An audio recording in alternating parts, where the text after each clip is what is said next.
nós estamos de volta com o VerTV, que conversa hoje sobre o jornalismo policial na televisão brasileira.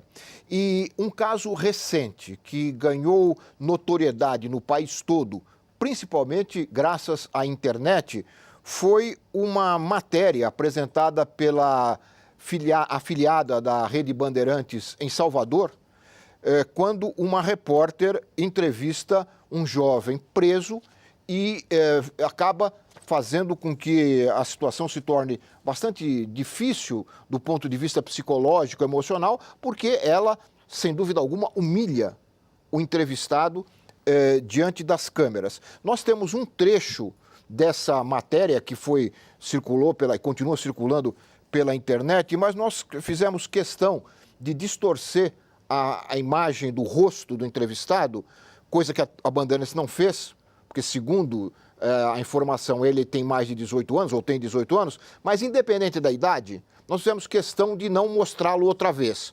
Mas é importante mostrar a atitude da repórter.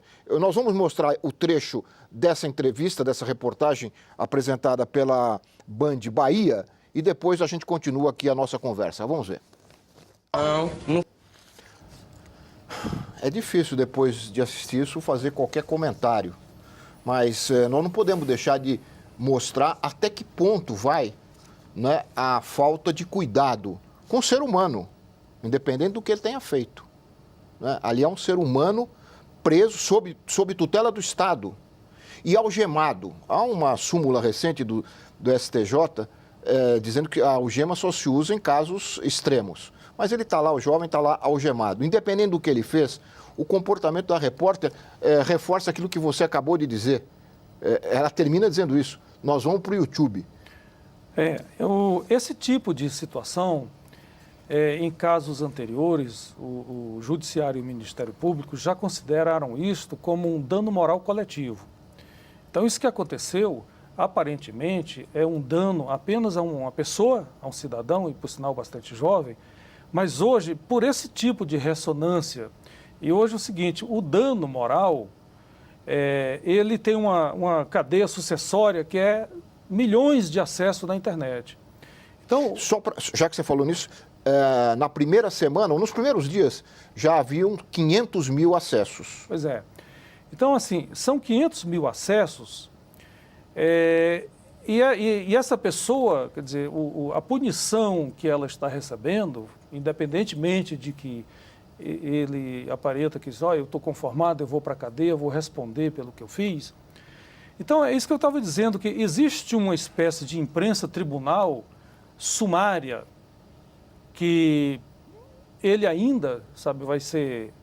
As provas vão ser materializadas, mas ele já foi julgado. Esse rapaz, pelo resto da vida dele, ele já está com uma reputação acabada. O que acontece? As pessoas, mesmo as pessoas mais simples do povo, elas dizem, eu vou para a cadeia, vou responder pelo que eu paguei. Só que nesse caso aqui, o que ele fez, ele já está sendo punido de uma forma coletiva, possivelmente vai ter milhões, isso vai ficar na internet, isso vira uma espécie de hit, ele vai ficar bombando, como se diz, na internet, ou seja, esse dano, ele continua tendo uma ressonância. Uhum. Outra coisa também é o seguinte, esse tipo de imprensa, que se está chamando de jornalismo policialesco, ele é muito covarde, por quê? Porque ele humilha, e xinga, e tripudia, e ridiculariza de uma pessoa indefesa, algemada. Então, você pode ver, geralmente, quando essas pessoas... Eu já vi vários desses programas, aqui em Goiânia tem um também que é famoso, aqui em Brasília também tem. É o seguinte, é cômodo para um jornalista, ficar tripudiando de uma pessoa que está presa. Outra coisa que pouco se esclarece, esse rapaz, por exemplo, se ele quiser, ele tem o direito de não ser exposto. Não aparecer, claro. Sim, porque é uma exibição vexatória. Da imagem. Mas aí eu queria colocar o Pedro na conversa também. Pedro, qual foi a repercussão desse caso e, principalmente, em relação ao Estado, ou à Secretaria de Segurança Pública? Porque esse rapaz estava sob tutela do Estado. Né? E o Estado permitiu que ele fosse exibido dessa forma. Esse caso ganhou uma repercussão muito grande. Por um lado é muito positivo, as pessoas criticando, mas por outro lado tem um lado de vergonha, né, da condição humana. E por ser na minha cidade, por ser no meu estado, e por ser alguém da cor negra, né, também poderia ser um irmão, um parente meu, isso ganha uma repercussão, uma acessibilidade muito intensa na Bahia hoje, né? E as entidades têm procurado a Defensoria Pública, o Ministério Público, estadual e federal, a fim de provocar que o governo do estado, através da Secretaria de Segurança Pública, que nesse caso é cúmplice da ação junto com as emissoras de televisão. Então, você tem dois entes que precisam ser responsabilizados. Os meios de comunicação, a Bandeirantes, nesse caso, ela não é só difusora, ela também é indutora de uma violação. E no caso da Secretaria de Justiça, ela tem que acionar a Secretaria de Direitos Humanos para que isso seja revertido. Essas filmagens de delegacia, já existe uma portaria que não permite esse tipo de imagem. Portaria da Secretaria de Segurança? Da Delegacia Civil do Estado, que não permite filmagem dentro da delegacia. Isso já tem mais de 3 anos, essa portaria, e não é respeitada pelos policiais. Não há fiscalização do executivo. Parece que é uma certa conivência de polícia com jornalista ali, né? Perfeitamente. Isso ficou muito claro, inclusive, na greve dos policiais na Bahia recentemente, que ganhou grande repercussão em fevereiro, nacional, inclusive, e os programas policialescos, eles iam junto com alguns policiais, que é super legítimo o direito de greve, mas muitos deles estavam armados e provocando motins e situações bastante complicadas para a população, de clima de segurança. E os programas policialescos eram parceiros ideais naquele momento para promover um pânico na sociedade. Uhum. Inclusive, esses programas eles falam que vão combater a violência, mas eles estão relacionados diretamente ao aumento da violência na cidade de Salvador, né? Uhum. E creio que é um fenômeno nacional também. Ou seja, o discurso deles estarem combatendo a criminalidade não condiz com a materialização disso na sociedade. Ao contrário, você tem um aumento muito grande dos crimes. E nós vamos buscar que o Estado se responsabilize sobre essa questão. O governador do Estado precisa se pronunciar, né, sobre o caso. Isso é um problema que mancha a imagem do Estado, mancha a imagem da cidade de Salvador. Vocês acham que a repercussão desse caso pode conter abusos desse tipo, nesse programa e em outros? Eu espero. O objetivo agora, acho que as pessoas se cansaram, né? Esse caso eu espero que seja um limite. Chegou ao limite da condição humana, ao limite da comunidade baiana, ao limite do país. Eu quero que isso repercuta nacionalmente também. E não só o governo do Estado, mas também a nível federal. Eu preciso que os deputados federais se pronunciem, porque isso envolve a questão do novo marco regulatório das comunicações. A gente precisa ter um canal fluido de reivindicação para que as empresas de comunicação sejam responsabilizadas, as concessionárias. Porque hoje você tem diversos mecanismos, o Ministério das Comunicações, o MPF, a Defensoria, enfim, são diversos caminhos e a gente não tem uma centralidade, um fluxo institucional com que se possa, seja orientado, juiz orientado para encaminhar o tema, promotores orientados para o Ministério das Comunicações adaptado com um órgão de conteúdo regulatório apto para lidar dessas questões, a gente não tem no Brasil. Lívia, você fala. É interessante, porque quando ele toca nessa questão do limite, a gente vê uma ausência do limite, do nível pessoal ao nível macro, institucional. Isso em que sentido? A gente vê uma repórter se posicionar daquela forma, quer dizer, ela ultrapassa as fronteiras da própria atuação profissional e investe de um personagem. Exatamente. E isso é muito grave. Então, assim, isso se tornar manifesto, visível para todos, por mais que seja absurdo, eu acompanho realmente o colega, que isso começa a sinalizar o absurdo que nós, enquanto sociedade, chegamos para permitir algo dessa natureza. Então, quando a coisa se torna visível, é mais fácil você trabalhar com ela, porque, de certa forma, quando as coisas estão assim camufladas, todo mundo está percebendo, tem aquela ideia do conflito que todo mundo sente, mas ninguém faz nada porque ainda não aconteceu, ou seja, ninguém morreu ainda. E ali, claro, a morte da dignidade, porque a despeito de ele ter cometido ou não ter cometido, é um ser humano, está ferindo direitos humanos. Claro. Quer dizer, isso aí mostra, inclusive, até entrando naquele ponto do telespectador, vendo aquela situação e aqueles que se alimentam até desse tipo de programa e que gostam, aqueles que vão através da internet também buscar esse tipo de vídeo, tem aquela ideia que a gente fala assim, é o melhor do indivíduo, aspas, né? se arvorando, né, em cima daquilo que ele vê e presume como sendo o pior do outro. Então, na verdade, nem é o melhor dele próprio, porque senão não agiria desta forma, né, mas dá uma falsa sensação de superioridade. Ela se mostra superior o tempo todo. Exatamente. É claro que naquela condição ela está em vantagem, ele está em desvantagem, claro. Mas eu não diria superioridade. Ao contrário, olhando naquela situação, só vendo pelo lado humano, a lágrima daquele indivíduo, para mim, a lágrima da sociedade brasileira, a família, vendo esse tipo de situação e ainda tendo que engolir diariamente, porque isso nos atinge.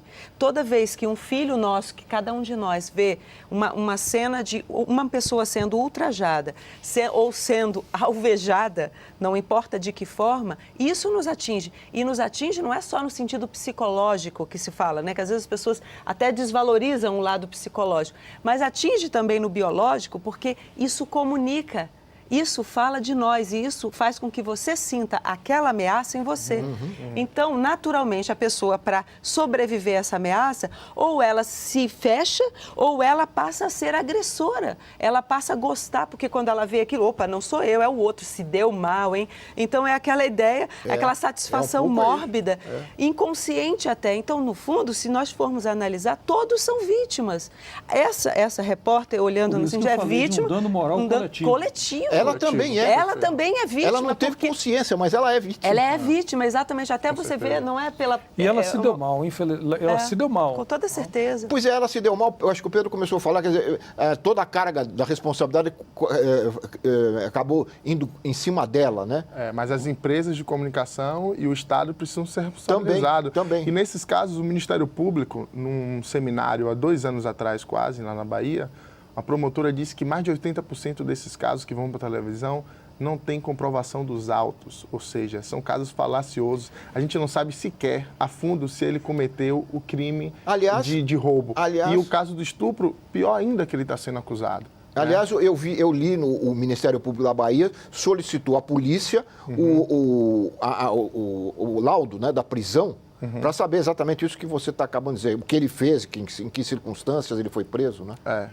Então, veja, o objetivo não é esclarecer a população, porque, primeiro, não se contextualiza, tá? Que é como o professor havia colocado aqui, não se contextualiza, não se procura identificar as possíveis causas daquela situação e as possíveis soluções, porque não basta você simplesmente jogar ou até convocar, porque às vezes, como é um problema extremamente complexo, não temos a solução sozinhos, nós precisamos de parceria, o Estado com a sociedade civil, com as instituições de segurança pública, para trabalharmos juntos em prol da segurança, mas não de maneira isolada. E às vezes a gente não vê, às vezes não, a maioria das vezes não encontramos nem esse tipo de sinal, de sinalizador, para que a sociedade se organize. Porque ao contrário, a sociedade vai ficando indefesa e bebendo esse tipo de coisa sem saber o que fazer.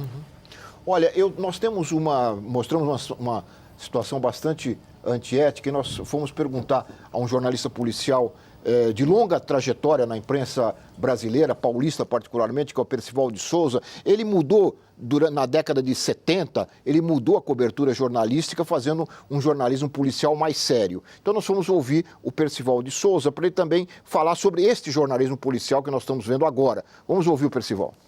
Para você ter uma ideia, o Centro de Operações da Polícia Militar em São Paulo, o Copom, ele recebe uma média de 35 mil chamadas por dia na Grande São Paulo. 35 mil.